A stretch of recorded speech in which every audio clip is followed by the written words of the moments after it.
Hello everyone, and welcome back to another Hearthstone deck Spotlight. My name is Tommy Wave, and today we'll be taking a look at Mobisx's Dragon Paladin. I think Dragon Paladin was a deck that a lot of people were really excited to see when a lot of the spoilers for Rise of Shadows were coming out. A return to one of the kind of classic Paladin archetypes that a lot of people really enjoyed. And especially with a bit more of a controlling flavour, particularly with the legendary that was spoiled, Nozari, a 10 mana 4/12 that restores both heroes to full health. So you can play a more controlling game, a bigger game, stabilize with Nozari functioning as a bigger Reno Jackson, and then hope to kill your opponent with just your much bigger dragons. What Mobisx has got here is very much focused on this kind of hand buffing strategy. In case you haven't seen that before, a lot of it focuses on, in general, having a pretty high minion count, having minions like Bronze Herald, which on Death Rattle adds 2 4/4 dragons to our hand. And we're going to combine those with things like Arena Fanatic here, but more importantly, Dragon Speaker. New card, 5 mana 3/5 that gives all of our dragons in our hand +3/+3. And we've also got Glowstone Technician, a kind of oft forgotten about card from the Boomsday expansion. 6 mana 3/4 that gives all minions in our hand +2/+2. All minions, so not just dragons, which is quite useful. We've got some great supporting cards here, particularly Scaleworm, I think is tremendous, functioning as a bit of a removal spell, but also if it does get a couple of buffs on it, it could get out of control, might survive the hit and create a bit of a problem for your opponent. Got Dragon Maw Scorcher in here for a bit of board clear. Crowd Roaster for some more single targeted removal. I really like that this kind of top end. As far as the bottom end goes, this is where things are a bit tricky. A lot of these minions you might have to deploy onto the board before giving them a buff, and some of them are pretty well statted. I mean, Thekal, Nightmare Amalgam, Twilight Drake, Scaleworm, actually fairly well statted, but the rest of the minions in this deck are a bit weak. You know, Crystalsmith Kangor, Firetree Witch Doctor, even the Bronze Herald. A lot of these minions are just a little bit weak. We've also got a couple of curious card choices here.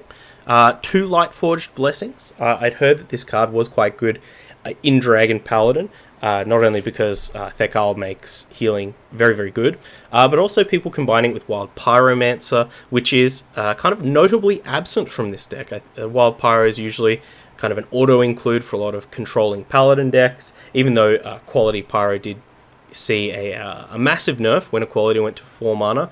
I still think that even dropping this and getting dropping a Pyro, put a Lightforged Blessing on it, maybe another cheap spell or a coin or something like that, just a nice 2 damage board clear that gains you a bunch of life is kind of what the Doctor ordered a lot of the time. So that will be something that we're keeping an eye out for. I'm also really dubious on this Call to Adventure. Currently, none of the Call to Adventure decks that we've seen or played have really taken my fancy. I'd much rather see Call to Adventure decks that, you know, some kind of combo deck or something like that. But with this card only pulling out things like Crystalsmith Kangor, Firetree Witch Doctor, maybe one of our cool 3-drops if the game goes a bit longer, I'm just a bit dubious on this kind of turn 3 do nothing. The only other card that I'm a bit dubious on is this Blessing of Kings. Kind of does seem like we could just be playing another 4 mana minion, or something like what is the 4 mana 3/3 that draws the lowest cost card in our deck? I've probably gone past it. Witchwood Piper. I think a card like Witchwood Piper would make a bit of sense. Something that keeps our hand stocked up. It's going to stock it up with minions. Whereas I don't know how ahead on board we're going to be, and if we're going to be able to deploy this Blessing of Kings. So that's something to keep an eye out for, is how many times this Blessing of Kings is a bit of a dead card. Other than that, I think that we're probably going to be pleasantly surprised. This Dragon deck has been doing quite well, and I hope that we are. The best thing about being wrong is that we learn something. So without further ado, we're going to jump into some games and see how we go. Alright, here with the Dragon Paladin. We'll keep this Twilight Drake. Ugh, yuck.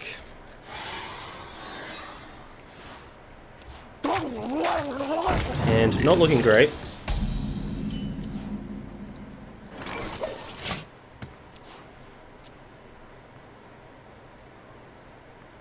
Double time and double pay. Not the worst. Turn 2. Go for a boy here. Next turn we might coin out the scale worm to get on board if we need to. Otherwise, Arena Fanatic might just be the way to go.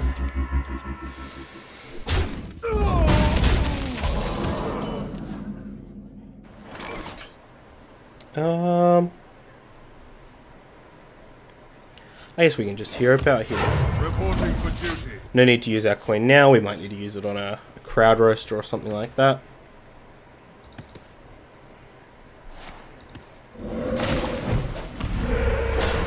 Yuck.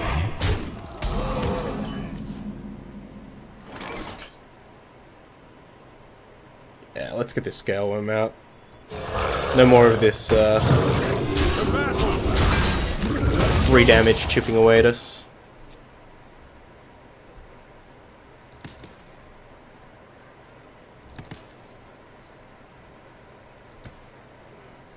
But given our opponent has Firesight in the deck, I would hazard that this is definitely more on the control side of things.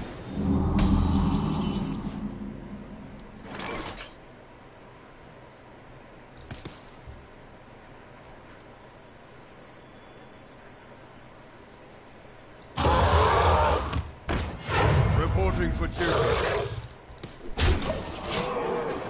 So what our opponent wants to do, I don't imagine our life total is terribly relevant against this kind of deck. I don't think they're going to be closing out the game that quickly.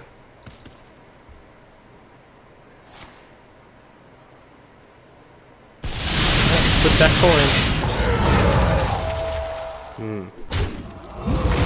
So we should have also considered that we do burn a card, but it's okay.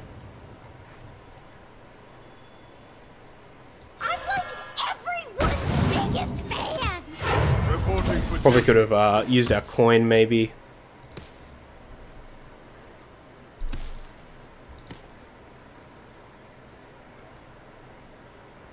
Face me, you inept ingrate! Ooh, a rainbow. This boy!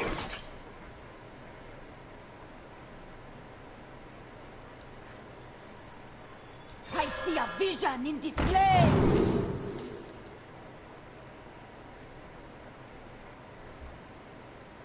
Ooh.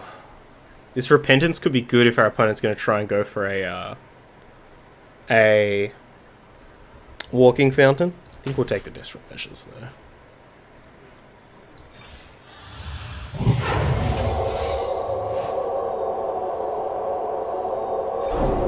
Pretty colors. A battle. Awesome. What did we get? Eye for an eye. That's not great. See if they do have the fountain. I will show Okay, okay, they didn't. It's okay then. Lightning can strike twice. Ooh, that's dangerous. Double Lightning Storm, okay. 50-50. Ah, boom. I guess it was only 25%.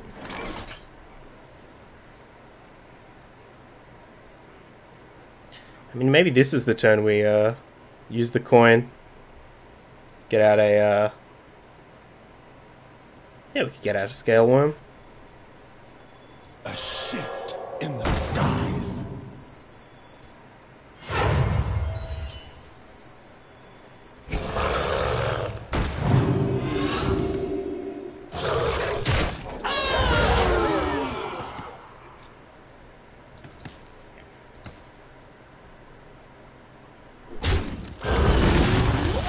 Stormy, stormy. Okay. Ooh. Okay, so they have all schemes in hand. And the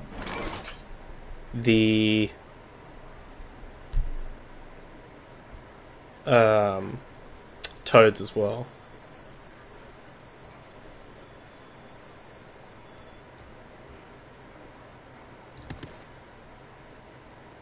I wonder.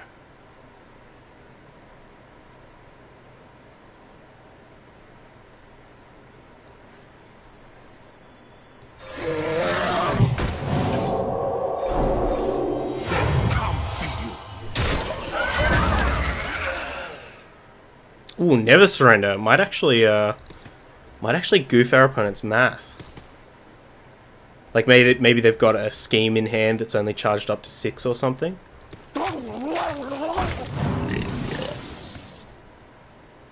From nothing. Power. Oh no, that's pretty bad. They're so likely to be able to get something like an earth shock or. Did you?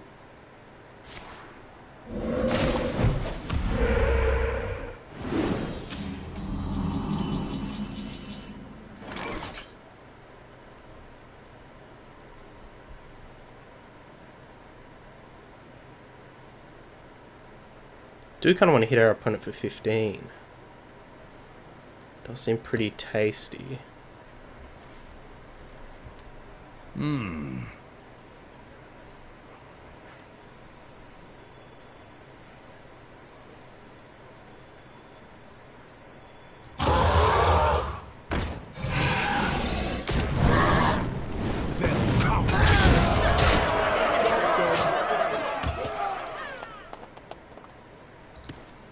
So, I mean, if they've had the scheme in hand from turn 1, how charged up is it?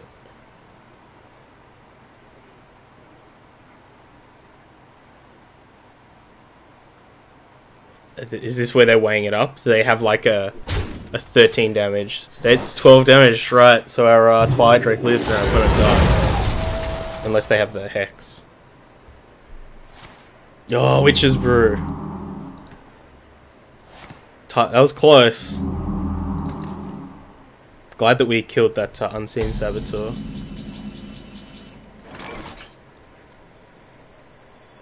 A shift in the sky. Reporting for duty. They could have, well, they clearly have the other scheme here, so definitely a light commitment, I think is correct. Ooh, fountain.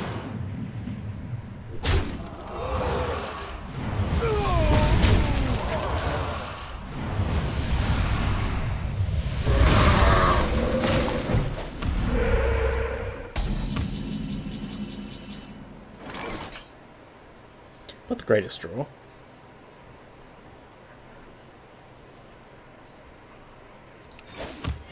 Reporting for duty. They'll come for you. I think we just want to kind of see if we can bait out that other scheme. I will show you fear. Although they will have the other walking fountain. The Hex.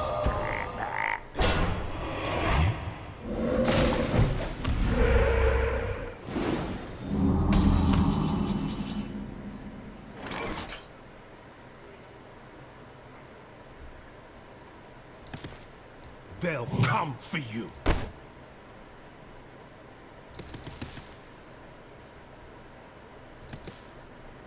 They'll come for you. The battle! Reporting for duty. Alright then.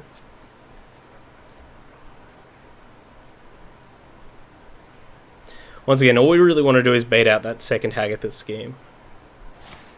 There it is. Double pump Azarano, extra Star Whip, high mountain ice room for Mana Spice coming right up.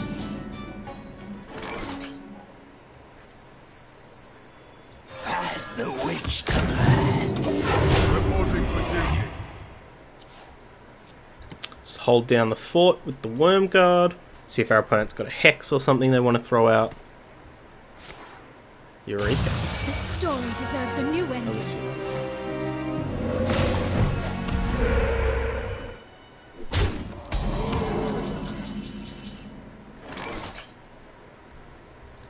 The battle!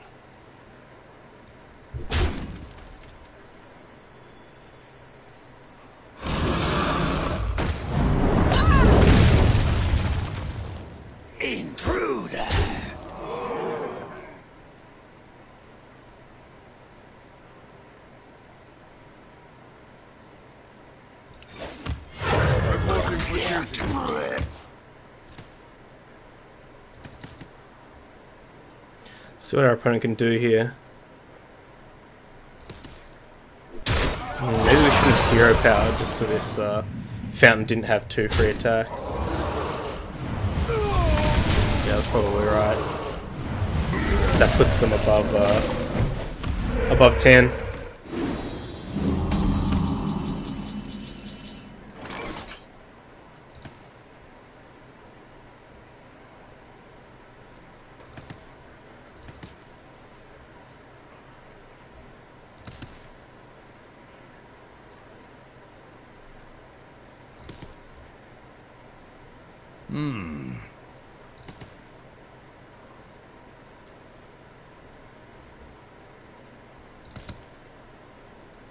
How do we navigate this?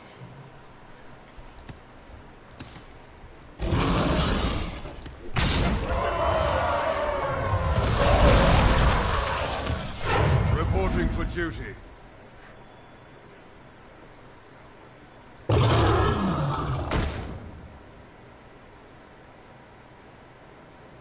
light bends to my will. So they're out of walking fountains. I played a Witch's Brew. They have an Archivist Luciana in hand. They haven't played Shutterwalk. I haven't played Hagatha. Twist the trees, foul the lake, and curse this land. They don't have too much deck left, though. Ooh, a rainbow. Shatter.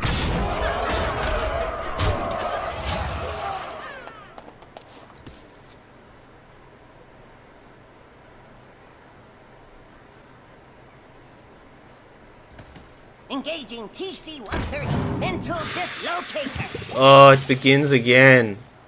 Mind control tech. I'd almost completely forgotten about you. They have the Cragward, don't they?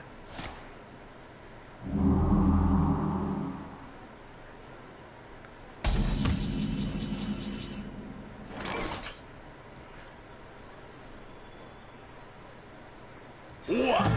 You think you can take me?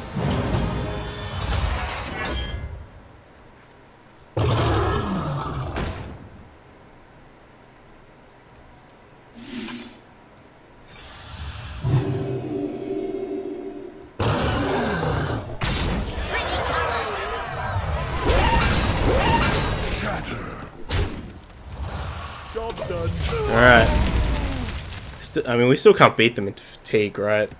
Like, they'll be at 10 when we're at 3 with Luciana, plus they could have Shutterwalk. Unity. Precision. Perfection. Trade with that Bronze Dragon here. No? Hex? Frost Shot.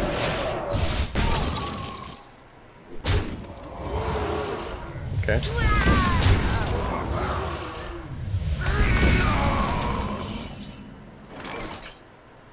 I think we just have to drop Nozari just to get a body out there.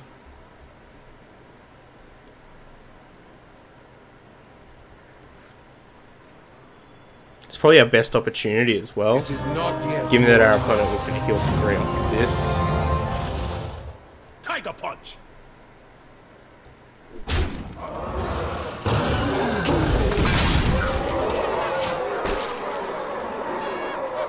We do have lethal in play, right? Engaging TC-130 into dislocator. Oh, I was like, it's like, what are the chances they have the second one?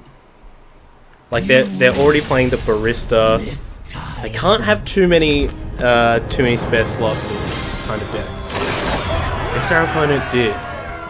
Whew. That was a pretty tight one. GG's. Okay, we are here with the Dragon Paladin. Very interesting hand here. I'm pretty tempted. I think we want to keep this Bronze Herald for sure. Very tempted to keep this Scale Worm. Question then becomes, do we keep this Nightmare Amalgam or do we try and get one of our 2-drops? We'll try and get one of the 2-drops though. I'm very tempted to keep the great hand. Other than this Lightforge Blessing. But it's good that we will get to see exactly how good this Lightforged Blessing is in the first game.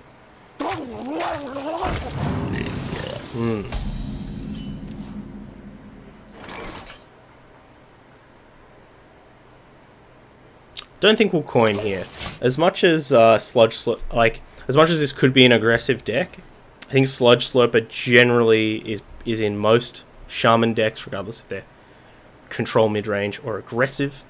But I think it's actually less likely to be an aggressive deck if they open up with the turn 1 Sludge Slurper, just because it does impact your turn 2 so negatively. I see a vision in the flames.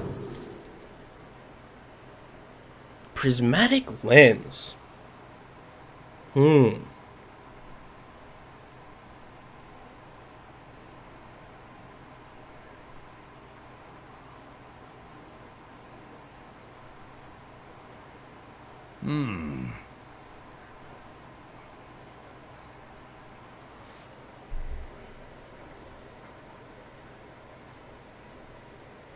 Must move quickly. Sure. Maybe we should have taken Blessing of Kings there. It's probably the... Okay, it's straight up Murloc, so we're definitely better off taking Blessing of Kings. Alright.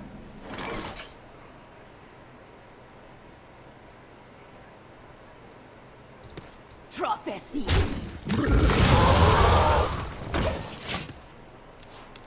Scale Worm's going to be really important, and probably combining it with a Lightforged Blessing as well. Was not expecting Murloc Shaman. Especially dropping the Wall Eater turn 3. Maybe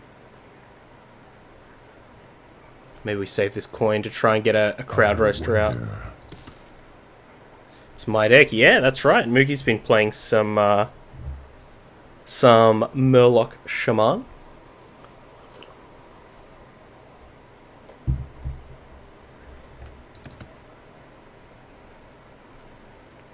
It'd be real awkward if they have an Earth Shock as well. Yeah, and we're definitely trading with this Wall Eater. Ooh, Kangor too.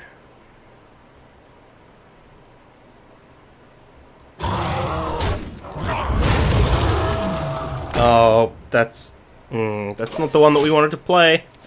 Want to play Twilight Drake, though maybe it's better that we played this in case they do have the Earth Shock. Shall we make a storm? Oh. Double time and double pay.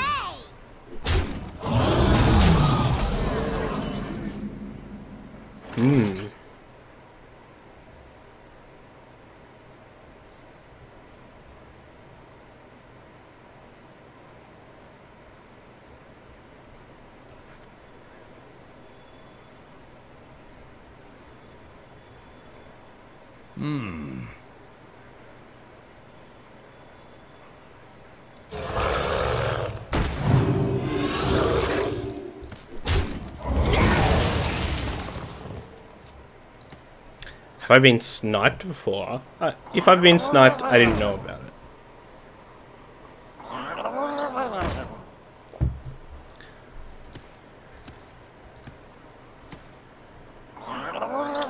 Yeah, looking rough here. We're gonna need that Consecration ASAP.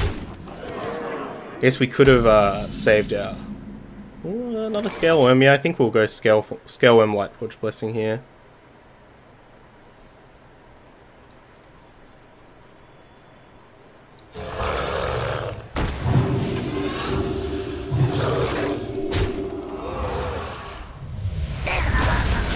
See if our opponent has something to deal with this without dealing damage to it. Maybe they've got like an Earth Shock or something. We can hope to sit behind this Worm Guard for a bit. Oh, we're dead? Yeah, it's 20. Unfortunate. Oh, we did kind of goof by having that Bronze Dragon get played instead of our Twilight Drake. Could have definitely changed things. I mean, they might have gone for that like Thunderhead Lackey play, because we would have kept something in play. But they also might have had the Hex or something like that. But an unfortunate start. The Murloc Shaman going under the deck. They definitely could have played better, but GG's. Well played to our opponent. Who shall be mine? I Okay. will fight with honor. Here again with Mobisx's Dragon Paladin. I think we'll keep this Crystal Smith and this Twilight Drake. Now, you might see up in the corner there, got a YouTube comment. I actually just wanted to try something new. I'm going to try answering some YouTube questions or just responding to comments. I'll try and do that a bit more. Obviously, I do read all the YouTube comments. I just wanted to highlight a couple. This one is from Local Man, a very regular contributor to the YouTube comments section, commenting on Wabaka's Carpet Zoolock. They mentioned that they have been playing it with Cauldron. Cauldron definitely ooh, take time out here.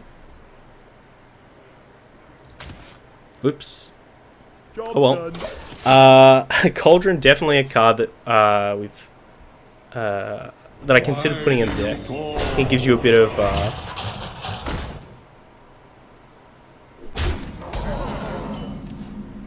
of late game power. Might discover something useful. Prophecy.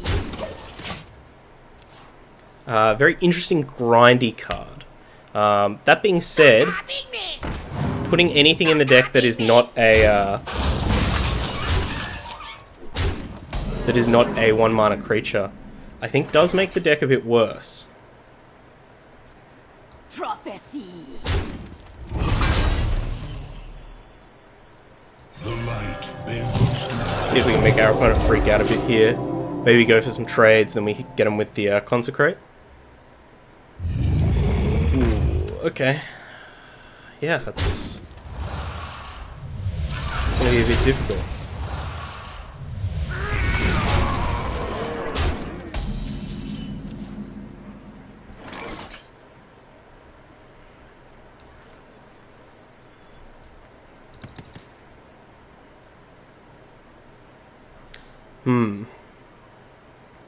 We could go like Blessing of Kings attack. I wonder.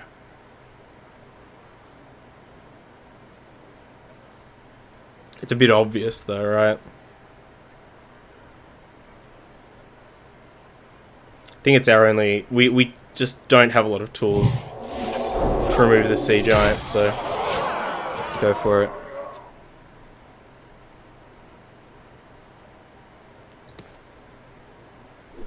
Ooh, trading. Frustrating. That's a pretty good play. I like that. Yeah. Well played. Your opponent, the well played. The victory is... We are booted out of another game relatively quickly. I think that might, you know, what we were talking about in the introduction. We were talking about wild pyromancers and things like that. I think this is definitely showing us that, you know, in order for us to deploy all of our awesome late game synergies and power, we still have to get there. And these aggro decks are brutal. They are brutal, so might mean that we need to make a couple of changes. But back with another. Okay, we are here with Mobisx's Dragon Paladin. I think that the my complaints about this deck will be fairly obvious based off of the games that we played. We were just getting overrun, completely donked by any and all aggressive decks. I think that we really want to try to minimize those games, whilst also not kind of impacting our late game too much. I think Blessing of Kings really wasn't doing too much for us. I think these Call to Adventures are also just a little bit too awkward. I'd really like to see some Wild Pyros in here, especially if we're running these Light Fused Blessings. I think Pyro Light Fused Blessing is excellent, and while we've got them in here, we may as well chuck the Qualities in as well. Bit more control, which I really like. I think the other things that we could possibly tinker around with are like this Arena Fanatic, maybe try and get another Nightmare Amalgam in here, just as a solid early game body. You know, Nightmare Amalgam always threatens to, you know, trade quite well with a lot of the minions that are out there from these aggressive decks. You think about Rogue has a lot of 3/3s, a lot of 2/1s out there. And the Amalgam does a good job at taking care of them.